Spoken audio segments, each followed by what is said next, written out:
નમસ્કાર KTV વિશેષ સાથે હું છું આપની સાથે ડોક્ટર મહેન્દ્ર જાદવ। વાત કરીએ સમાચારની તો હિંમતનગરમાં પાલિકાની કામગીરી પૂરજોશમાં કે જ્યાં પોલીસ બંદોબસ્ત લગાવવામાં આવ્યો છે ત્યારે દબાણો દૂર કરવામાં આવે છે। ચુસ્ત પોલીસ બંદોબસ્ત સાથે ડિમોલેશન કરવામાં આવ્યું જ્યાં કેનાલ પટ્ટી પરથી 70 દબાણોને દૂર કરવામાં આવે છે। ત્યારે આગામી દિવસોમાં કેનાલ ફ્રન્ટનો બીજો ફેઝ બનશે જ્યાં અંદાજે 80,000 ફૂટ જે જગ્યાઓ છે ખુલ્લી કરવામાં આવશે ત્યારે 70 કાચા પાકા જે દબાણો છે પાલિકાએ દૂર કર્યા છે। ત્યારે આવનારા દિવસોમાં કેનાલ ફ્રન્ટનો બીજો ફેઝ બનશે। અંદાજે 80,000 ફૂટ જગ્યાઓ ખુલ્લી કરાઈ।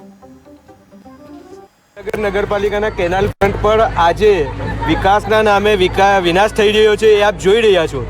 છેલ્લા 60 વર્ષથી જે ગરીબ માણસો ઘર વિહોણા પરિવાર છે એ અહીંયા રહી રહ્યા છે। અત્યારે હાલ જે કેટલાઓને વૈકલ્પિક વ્યવસ્થા આપ્યા વગર અત્યારે હાલ બેઘર કરી રહ્યા છે।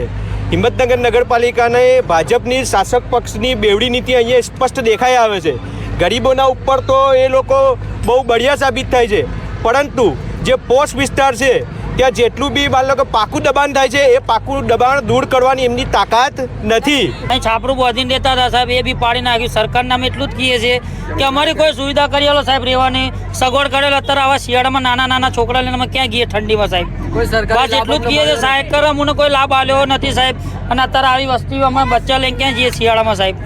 બસ એટલું કહીએ છીએ સાહેબ કે અમને સુવિધા આલો, ભલે પાડી નાખ્યો, અમે કોઈ હાથાપાઈ કે કોઈ એવું નહીં કર્યું સાહેબ। અમે લડાઈ પડે નહીં આવ્યા, પણ સરકાર જોડે અમારી એટલી જ માંગણી છે સાહેબ કે અમને રહેવાનો આધાર કરી આલો। વિભાગ પાસેથી રીસેલ જમીન લો કોલેજ આગળ 70 જેટલા કાચા છાપરા ધરાવતા સમૂહ હતા, તેઓને આજથી 15 દિવસ પહેલાં આપણે લેખિતમાં નોટિસ આપેલી। મકાનો અગાઉ એ લોકોને આવાસ યોજનામાં અમુક મકાનો આપેલા જ છે એમને। હાલ તો અમારો અહીંયા આગળ ગરડાગર છે આશ્રય સ્થાન, જો કોઈને મકાન નહીં હોય તો એને રહેવા માટેની વ્યવસ્થા અમે પૂરી પાડી છે। ગરીબ માણસ જાય સાહેબ, મારા બાળ બધા હતા, નાના દીકરા હતા, તો હું જા સાહેબ ના કહું, હું રાણ ભાઈ સૌ સાહેબ, મારે કઈ આધાર નથી સાહેબ, અમારે ઘર નથી, બહાર નથી, અમને મળ્યું નથી કઈ છે।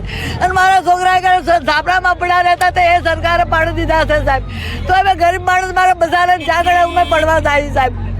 હા તો સાહેબ અમારી દયા કરો સાહેબ, અમને ત્યાં ઘર બહાર આલો, બીજું શું અમે સાહેબ કહીએ? અમારા બાળ બસા નાના છે સાહેબ, બીમાર માણસ છું, હું મારું ઓપરેશન વાળે માણસ, નાની ભાઈ છું, મારો આદમી મરી